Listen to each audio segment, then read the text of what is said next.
Good morning. It is Sunday, October 1st. And I am extremely excited. I mean, I'm excited most Sunday mornings, but Professor Joseph Sassoon is here with us. Through the benefit of the Jewish Book Council, we'll have a few other authors during the year, but Joseph is the first. So, what can I say? My sister and I were in New York in June, and we were very lucky to see the exhibit of the Sassoon family at the Jewish Museum. It was amazing. You'll get a little taste of it today, I'm sure, because we're going to see some slides. Joseph Sassoon is a professor of history and political economy at Georgetown Center for Contemporary Arab Studies and holds the Al Saba Chair in Politics and Political Economy of the Arab World. I'd like to take that class. He is also a senior associate member of St. Anthony's College, Oxford, where he also completed his PhD. Professor Sassoon, whose research focuses on political economy, economic history, Iraqi refugees, and authoritarianism, has published extensively and is the author of 5 books. But the book that we're talking about today is, you can see all the things that I've highlighted. The Sassoons, the Great Global Merchants, and the Making of an Empire. It was published in the United States just last year, and we're going to hear all about it today. And I will, during his talk, I will put in the chat. You can go to Amazon, you can go to the bookstall, your favorite independent book, and please check it out. So, Professor, with no further ado, please begin. Thank you very much, Vanessa, and good morning to everyone, and Chag Sameach. Let me just share my screen. Okay, and slideshow. Okay. The story really is, usually most stories when you read about family dynasties, it's about rags to riches. But actually, really here, it's riches to riches to rags to riches to decline, which is really, truly unusual. This is a story about what it means to be a Jewish family, what it means to be a refugee family, what it means to be wanting so desperately to be accepted in the homelands where they are going to, which was India and then Britain. And we will talk about all of them. The story begins in Baghdad, where the Jewish community is traced back almost 2,500 years. By the 19th century, when our story begins, Baghdad was a province, a part of the Ottoman Empire. Each province had its own governor and its own tax collector. Read between brackets, tax collector, like a minister of finance. Each one of those two was appointed directly by the Sultan of the Ottoman Empire. The father of the founder, David Sassoon, was actually the tax collector, i.e. the minister of finance for Baghdad province, which was an important province at the time for more than 20 years. But governors came and went, and one governor towards the end of 1820s was corrupt. He had this system of embezzling money from well-to-do families, and the way he did it would be to arrest a member of the family and asking for a ransom. Father realized that this is not going to stop. First time his son was arrested, he paid the ransom. That night when he was released, he took him and they left through southern Iraq to what is now Iran, but was Persia, and settled there. What is interesting is that the siblings of David Sassoon estate behind. This is the founder, David Sassoon. So a number of things. Father and son go to this town in Persia. Father died a year later. David Sassoon stays also for about a year and makes the decision to go to Bombay.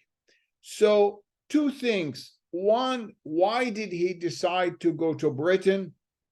To associate himself and his corporation that he was going to create with Britain. It was the only superpower at the time. It was the British Empire at its height. Why Bombay? It was because he heard from merchants, sailors, agents who were in southern Persia and also in Baghdad, that India is really open for opportunities, that it does not have any issue with religion or sect. And sure enough, he ended up taking his young family with him to Bombay. Bombay had only 200,000 people. To give you an idea, it's today that city has more than 27 million. Huge. But what was interesting, it was very cosmopolitan. They were Muslims, Christians, Jews, who had come from different parts of the world, and Parsis, Hindus, of course. And so it was a very cosmopolitan, and they were able to coexist together. Why did I decide to really write this book? As Vanessa made the introduction, my expertise and what I teach at Georgetown is mostly about Middle East, the Arab world, politics, economics, authoritarianism. But I tell it in the book, in the preface, by a pure coincidence. I had a connection to someone and we started talking and I got intrigued. But this is what you're seeing is really what it triggered. Discovering a huge trove of archives at the National Library in Jerusalem. Thousands of those documents. The family basically kept every scrap of paper for more than 100 years. Now, why was this not written before? Because not many people can decode this language you're seeing. What you're seeing is a combination of three languages. It is a Baghdadi Jewish dialect, it's Arabic, but written in Hebrew letters. So unless you know the three languages and dialects, you are not going to be able to decode them. Notice a few things. There are no paragraphs. My English part of kind of summary, I did it with paragraphs to make it easier. There are no paragraphs. Formal at the beginning, formal at the end, but it jumps from one subject to another, which makes it for a researcher a hellish task. Typical of the time, not only in India or anywhere else, but across the world, paper was scarce. Correspondence ended up wanting to take and utilize every possible space in that page. One of the great things is discovering things that really have not been written about. And one of the most fascinating things for me was discovering in the archives that a woman became the CEO of the global trading firm. To be honest, previous writers who wrote about the Sassoon, some in English, some in Hebrew, would give her 2 lines and emphasize her being a hostess, a good hostess. That is only very small part of who she was. She ran the whole global firm by 1895. And when I say global, I really mean global. And you cannot believe how sophisticated the business was by that period. I dedicate a whole chapter for her because she was an extremely interesting and intriguing personality. And even after she left the job, which we can talk about, she took a very interesting path in England as now the matriarch, not just a CEO. As I mentioned, David Sassoon threw his lot and with the family with the British. Although he neither set foot in Britain nor spoke a word of English, he was granted the British citizenship in 1853.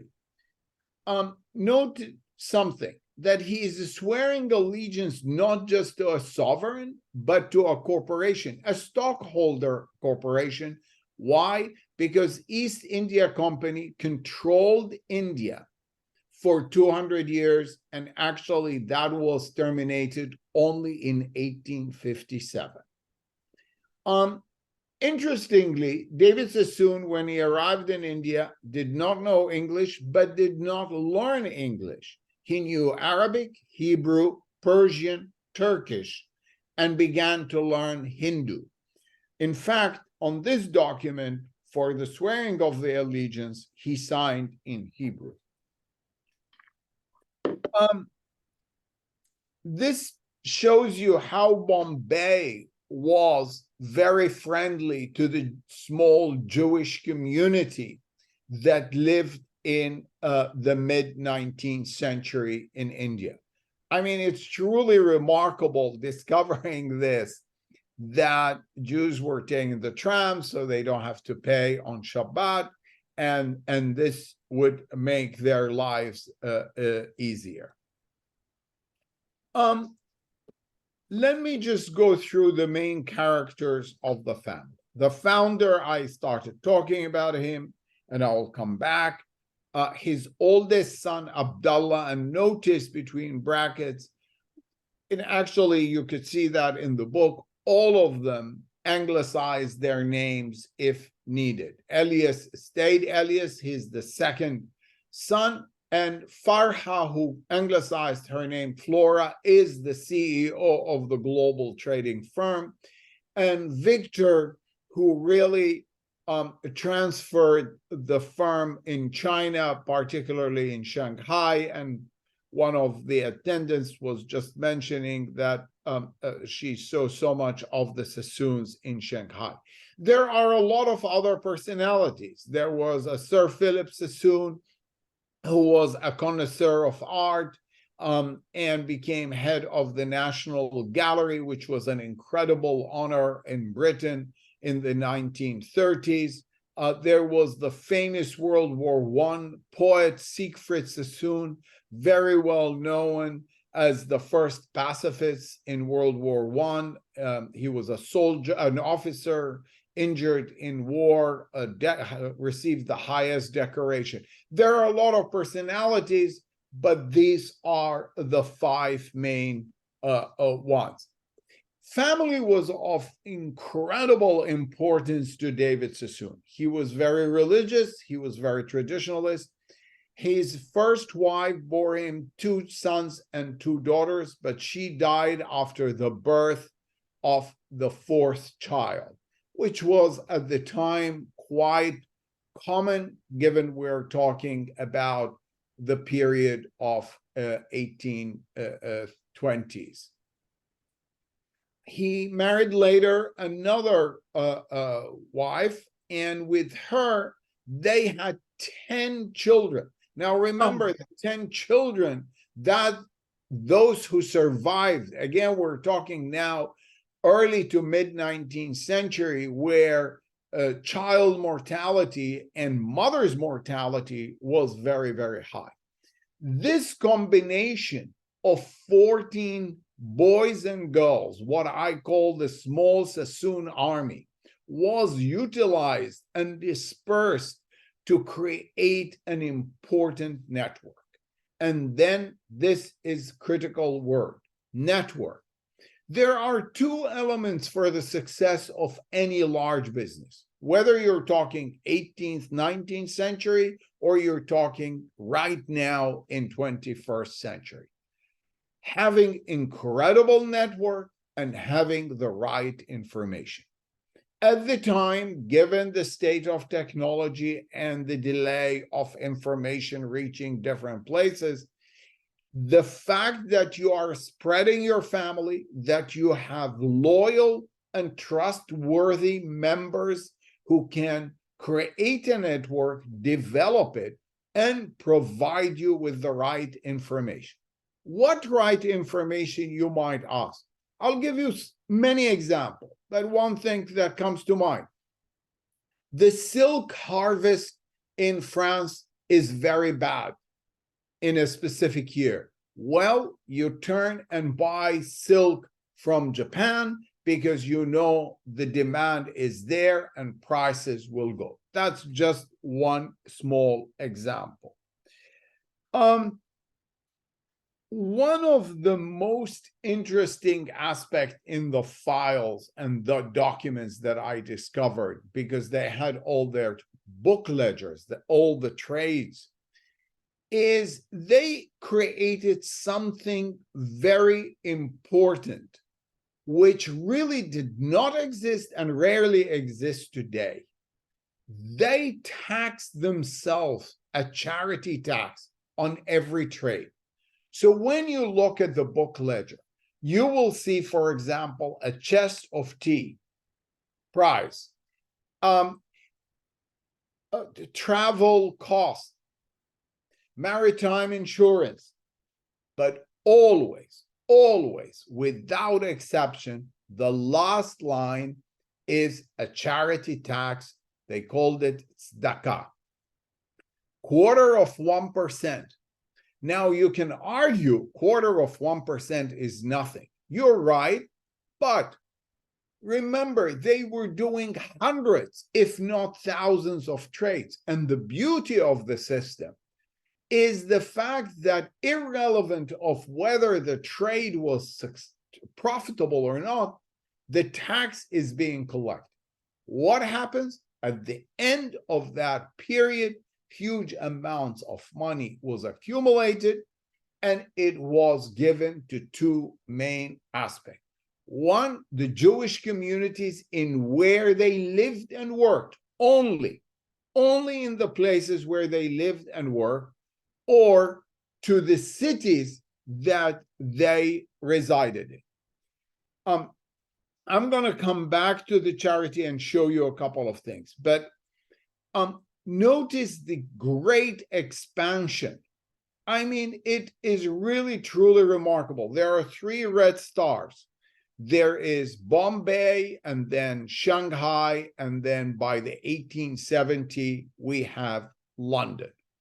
Most of the other places are port cities scattered all around, created an incredible network which provided information. And this is truly success of a first rate. We're talking about only 1/4 of a century to 30 years after they left. In fact, one competitor put it in the early 1860s, and allow me to quote, "Silver and gold, silks, gums and spices, opium and cotton, wool and wheat, whatever moves over sea or land, feels the hand or bears the mark of Sassoon and Co." So, the interesting aspect of all this is the fact that this success was so dramatic and so fast that it was really incredible. I mentioned before the charity tax and what they did with the tzedakah.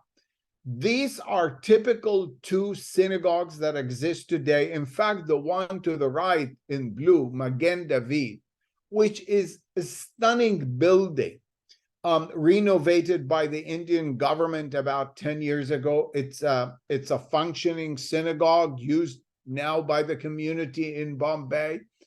It was a short distance from the house that David Sassoon resided.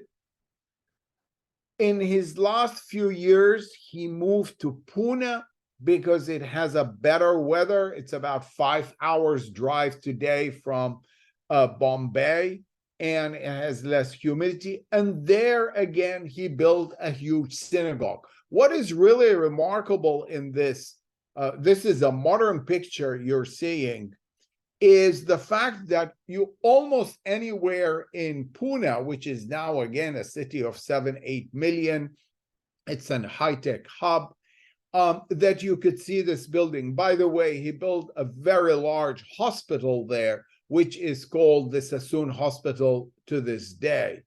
He's actually, David Sassoon, the founder, is buried in the ground outside the synagogue in the garden.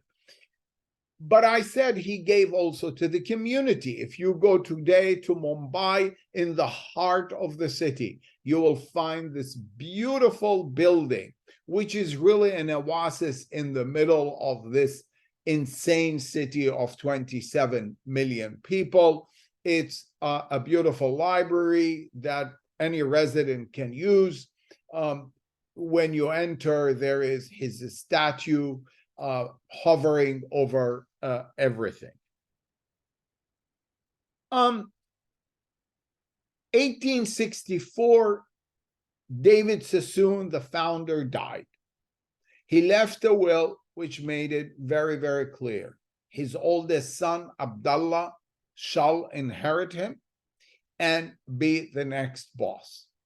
The second son, Elias, refused to abide by it. He said, I went to China. By the way, all those children, sons and sons-in-law, one of the most shocking things for me, how young they were sent to the different parts of the world to make decisions critical for the family. And of course, there was no telephone or chat to check with your with anyone in headquarters. So Elias said, I don't abide by that. I went to China. I have been there 7 years. I brought more profits than anyone else. We should be 50-50. 3 years of negotiations, no agreement is made. And in 1867, 3 years after the death of the founder, there is a split. And from that point on, we have two families, two concerns, two companies, each carrying the name Sassoon. The first one is David Sassoon and Co. The second one is E.D. Sassoon and Co. Elias David. The two brothers never made it up, never exchanged a word while they were alive. It was confusing, Sassoon here, Sassoon there. The Chinese found a great solution. They called the first one the old Sassoon, the new one, the new Sassoon. And that really is a very important aspect. I dedicate in the book about it a lot. And just kind sibling rivalry. This is not just a Sassoon event. I teach a class on history of family businesses, and rivalry and problems within family dynasties is quite normal. One of the most interesting things is in 100 years of correspondence, the issue of religion never comes up. No brother writes another, should we deal with A or B because of religion or nationality? Never. The question was always, should we trust this counterpart or not, and what is his reputation? This emblem of the family was created after David Sassoon's death, really tells you how much trust. In Hebrew, emet ve'emunah, in Latin, candide et constante. There are some biblical things related to this emblem, but there is also the palm tree to let you know about their connection to their homeland in Baghdad. One of the important things that happened, and again related back to information, David Sassoon was the first among all the merchants in India to send a son to London. Why? Wanted information, wanted a network in the capital of what was then the financial world. And that proved a master stroke because 1861, the American Civil War broke out. Being in London, close to the British sources and close to better journalism, gave the Sassoon a lot of information. Just to give you an idea of how hectic it was, the first 2 years of the Civil War, cotton prices quadrupled. But then other supplies started coming in, like Brazil, Egypt. By the end of the Civil War, 82% of traders in India and a lot around the world filed bankruptcy because they were caught with a large amount of supply, and hence the critical importance of information. The son goes to London, set up a bridge, and buy a huge house, and then get followed by another brother and another brother and a sister and another brother. Meanwhile, the new boss, Albert Abdallah, is knighted by Queen Victoria. He changes his name, and from that point on, he is known as Sir Albert. Sir Albert is also hearing all those letters, reading about it, how amazing England, the London, all the houses and the countryside. Finally moves in 1872 to India, to London. And later that year, Sir Albert was presented with another honor at a large gathering at the Guildhall in London. Remember, this is the center. This is the London city, which is the most important, powerful city financially and politically.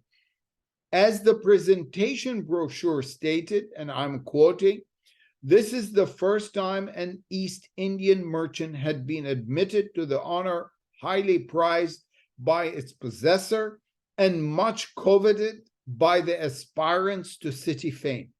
It is the first time that the freedom of the city of London has been presented to a Jew." Now think about it. This was truly a tremendous honor, marked the zenith of a remarkable ascent. Only 40 years before, the father left Baghdad with nothing. Now he is a sir, his son, and given this incredible honor.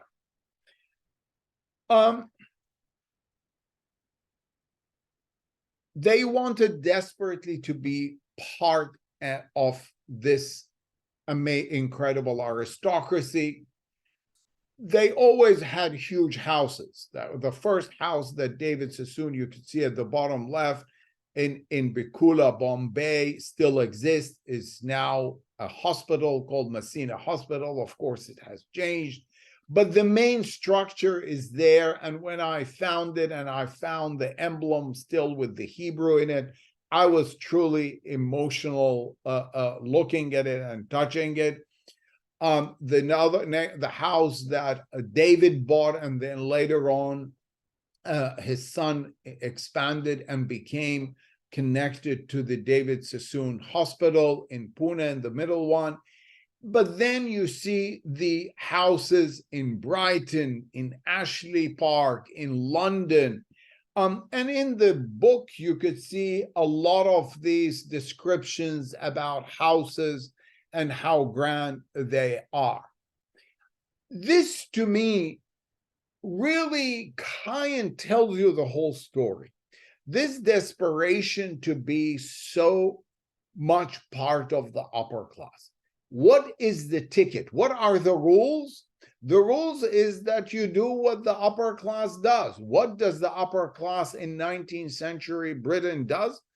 Apart from London and country, they buy huge estates in Scotland. Why? Because there you can engage in hunting, shooting, and horse racing.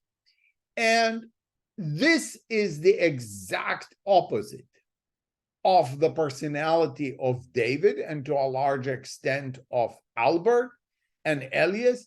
Now they are in the middle of Scotland. And one of the things that came on, by the way, by then there were marriages into a lot of European Jewish families in the second and third by different the second, like the children, Rothschild, Polyakov, Trieste, different parts of Europe. But by the fourth generation, it was now out of religion. The first generation was truly all Baghdadi Jews. The second generation and partly of the third generation, it was Jewish and mostly European or British, but by the fourth generation, it was out of religion. With that came the decline in attitudes. I found this incredible letter, and it just tells you, David Sassoon and Albert and Elias work 6 days a week, 15 hours a day. And one member of the family is writing to another. I went to the office at 11 o'clock. At 1, I left to go to the club for lunch. And at 3 o'clock, I went to the horse racing to bet on horses. The exact opposite of what David Sassoon aspired. I talked about Flora. Flora was pushed out, and I'm happy to talk about that. That part of the family, the David Sassoon and co., began to decline after her departure. The second son, the second firm, Elias Sassoon, Edie Sassoon, found in Victor Sassoon a revival. He moved from Shanghai to China.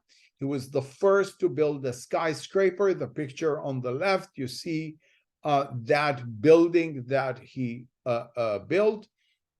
It's today called the Cathay Building.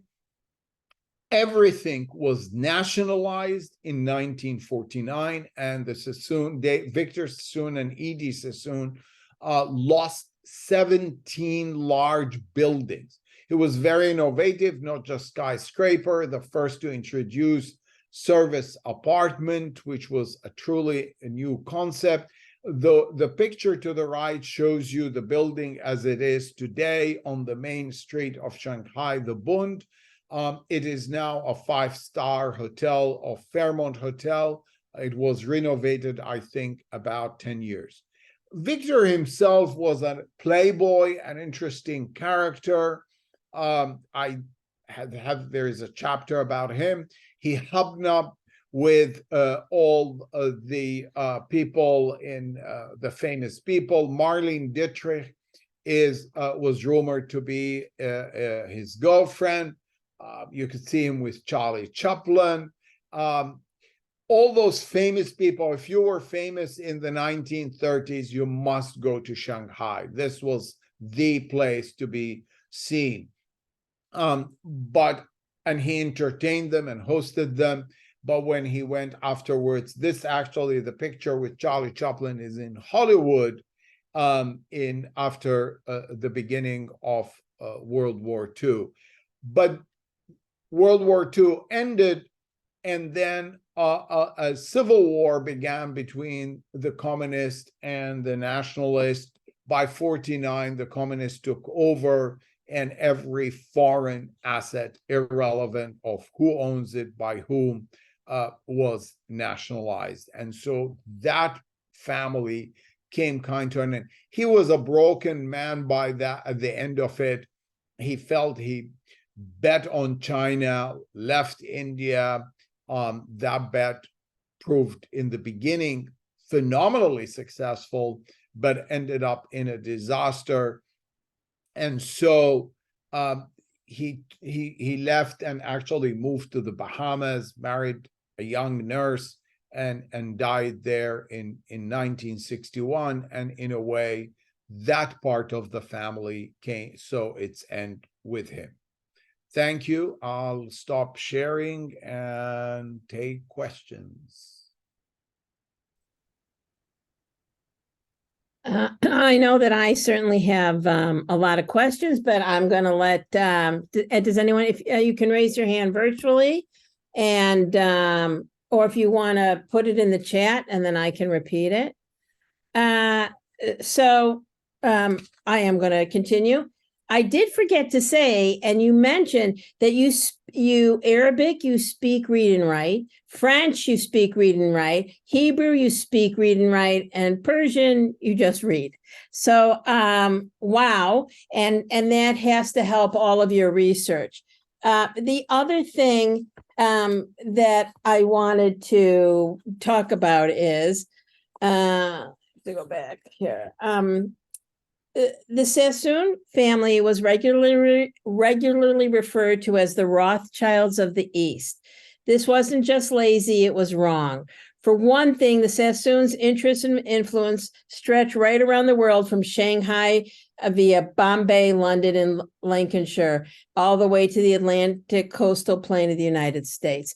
Can you talk a little bit more about that? Because if I said Rothschild to this group, everyone will go, oh, yes, and has seen all of what they're doing in Israel and so on and so forth. But so why do you think that happened? Sure. There are a lot of things. One, I think technically in the 19th century, the Sassoons were wealthier than the Rothschild. A very important point is they were never in the banking business and they never lent money. Which, in spite of the rampant anti-Semitism in Britain and other places, that really actually made it less problematic for the Sassoons. The Rothschilds had a tougher problem being accepted in the upper echelons of Britain than the Sassoons. One, because of that, what I just mentioned. Two, the British don't like the nouveau riche, the people who start with nothing. But they couldn't say that about the Sassoon because, as I mentioned, they were rich in Baghdad. Then in Bombay, they became what they called prince merchants. And then by World War I, there was a big issue that was thrown at the Rothschild. Where does their loyalty lie? The reason is, one brother is in London, one brother is in Frankfurt, one brother is in Vienna. Well, they were in a war. And so one brother was working in Britain and another one working in Germany. This all collided. For the Sassoon, there was no such a thing. There was no conflict. They never, yes, they intermarried with European families, but the epicenter was always Britain, India and Britain. So that also reduced. The difference is that the Rothschilds, the first Rothschild, and I actually literally teach this in one of my classes, created a trust that protected the assets of the Rothschild, through which went through also splits, divorces, everything, ups and downs. That did not take place. And that simple but pre-planning of the Rothschilds protected them. It did not protect the Sassoon. But you're right. In the 1930s, 40s, I still think if you walked in London and you said Rothschild or Sassoon, more people will know the Sassoon. But in the last 70, 80 years, and then it went to zero, while the Rothschild didn't go to zero. No. We have a question in the chat from Neil. Did I read it right that David did not swear written allegiance to England, but rather to the East India Company on the document? No, he swore allegiance to both. He had to swear allegiance to the sovereign and to the East India. He expressed amazement that he's swearing allegiance, especially coming from the Ottoman Empire, where it's like the British Empire, the French Empire. There is an empire or a king or a queen, and could not understand. But I guess that was really, at the time, the East India Company controlled India. But there was the swearing of allegiance also to Britain. Okay. I asked you this before, but I said I would ask it again now. Why do you think that the Sassoons didn't go to Israel? Rothschild, we can look back to all the people who went there. Did they speak Hebrew? Obviously they spoke Arabic. Obviously they spoke Arabic and Persian. They spoke Hebrew because of religion. Because Flora Sassoon's Hebrew was perfect. David Sassoon Hebrew, but we're talking more biblical Hebrew. So they read.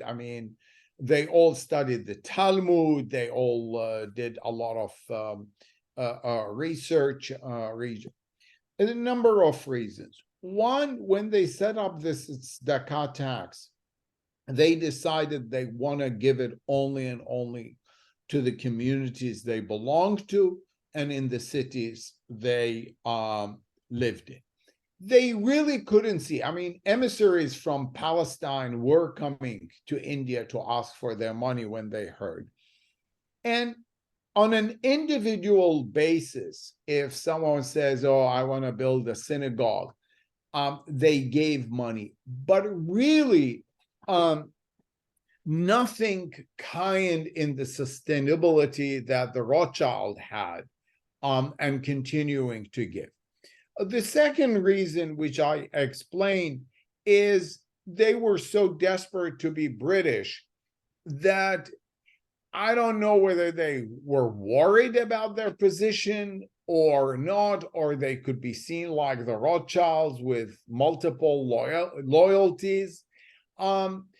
So, it was very clear that Zionism was not on their agenda. There was also one correspondence between a member of the family, we're talking about the 1920s, 30s, that not convinced that Palestine and Zionism is the right answer for all Jews around the world. I think the first one to immigrate to Israel was the grandson of Flora, who moved there as a rabbi. He was a rabbi in the early 1970s. By the way, I just saw literally last week a square was named in Jerusalem, Flora Sassoon Square. I am going to be putting in the chat places where you can get the book, but and this isn't the best way to do this. And Joseph showed us all the beautiful pictures, but there's color pictures in this book. It is just, it's amazing. There's also family timelines. If you can't, keep Abdullah, Albert, Flora, Farha, it's all, if you're a visual learner, you're going to want to get to the book so that you can see that. You are related to David. Can you talk more about the business? And you do say in here, you think when Sassoons were not in charge of the business, that's when things started to, I don't know, fall apart. Yeah, these documents that I showed you has a lot of relevance.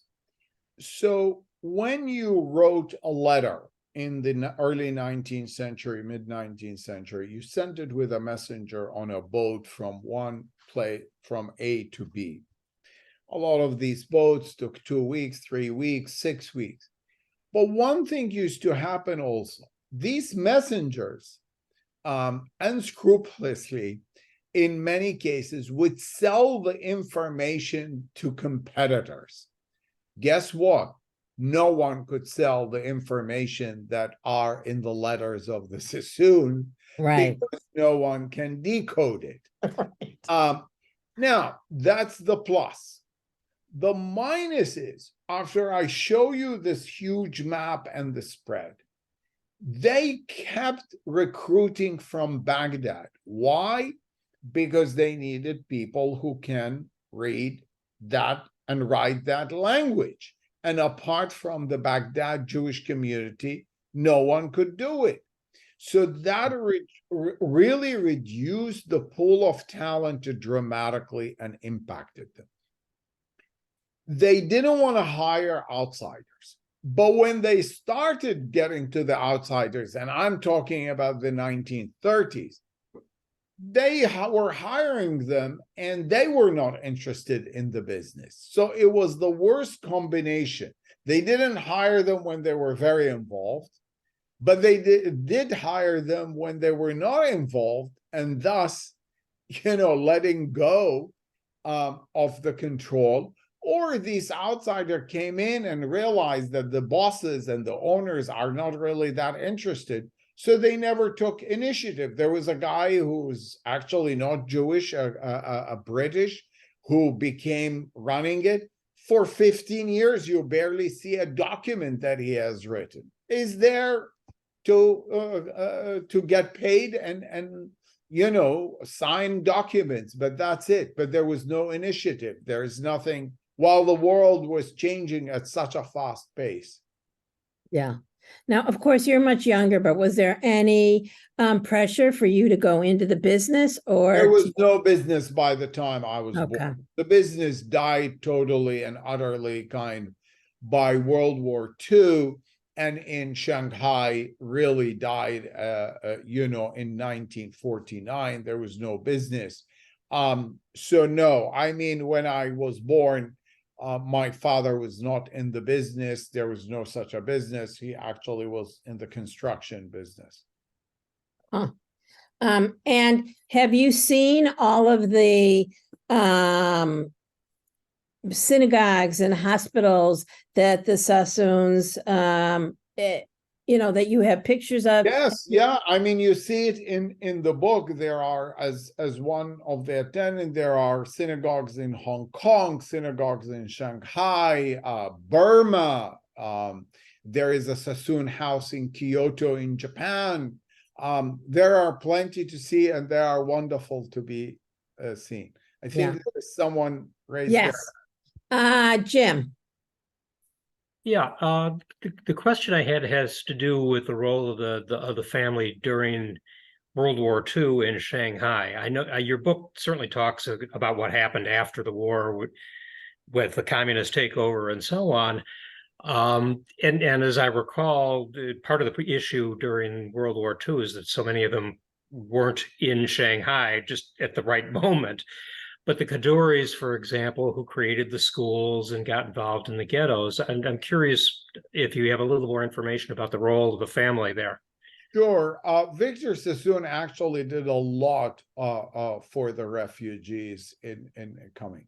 One thing that for the audience, Shanghai by 1940-41 was the only city in the world who would take Jews. There was a problem sometimes leaving their countries, but even when they left, no one was willing to take them, not the US, not Britain. But if you arrived in Shanghai, you were granted ability to live there. And I really say it in the book that 35,000 Jews from different parts of Europe owe their lives to the city of Shanghai and to the Chinese. Victor Sassoon was very critical in creating jobs. He was very good in organizing things. He did help a lot. The city was swept by these. I mean, you have to understand, There is a Japanese occupation, there is destruction going on, there is a war going on, refugees are arriving. Frankly, Shanghai was decimated by 1945. It had inflation of something like 2,000-3,000, but at least they survived the war, all these people. And once the war ended, many of them went to different parts of the world and with their families, which was an incredible feat. So yes, no, I talk about it, and to a large extent, Victor also tried to intervene many times with the Japanese to solve this issue. I promised before that I'd put in some links to the book. This is the Amazon link. If you want to go to, our indie place, I recommend the bookstall, which is in Winnetka. But wherever you want to get the book, I highly recommend. And if there's any more questions, I still have more questions. When you go visit the Sassoon Library, the hospital, do people connect you because of your name to the family? Are they surprised to see you? Any anecdotes? Yeah, I mean, in India, they all think I own all these places. I was in Pune going to the hotel, and the guy carrying, the porter who stopped the taxi and to take my bag, saw the name and started talking to me in Hindu, and I didn't know what he was saying. I kept hearing the name. So I went to the reception. I said, please, what does he want from me? Did I do it? He says, could you admit his sister to the hospital? She needs urgent. I felt terrible. Yeah. I said, I wish I have that influence. Yeah, I mean, when you get to any taxi, they know the name. There is Sassoon Docklands, which still exist there, the Sassoon Library. It's a lot of fun. And probably India, followed by Shanghai, are the two places where the name is most recognizable. And which country has the most Sassoon? If you wanted to start like a journey to follow it, where do you go first? Well, probably England, but one of the great things of doing these talks, so many cousins, multiple cousins are popping up everywhere. I did a virtual talk during COVID, and the next day there was an email from a professor of history in Australia who is a Sassoon, and she and I have become Zoom pals. There was, when I was giving a talk in New York, I got a note from medical surgeon that he's a Sassoon. There are a lot of these people coming up. I mean, I did meet some of them in England, but these talks and the traveling has opened really a lot of doors to meet other Sassoons who are dispersed and doing so many different things. Well, it's absolutely fascinating. And of all those places, I might get back to London. So I'm going to start looking there. And if we have any of our young adults at Georgetown, I'd say take a course from you immediately, because I thought it was a great presentation. I love the book. I think I know you're a great teacher. Any other last comments? Of course, I do have one last comment. Rabbi's having an open house today, Rabbi Sarada, 507 Warwick in Deerfield, from 3 to 5. Friday night is getting some kudos in the chat, Joseph. Friday night is Simchas Torah. Saturday morning, Shabbat morning is Yizkor, and I hope we'll see you there. And any other, Schuberts, do you have a question? Go.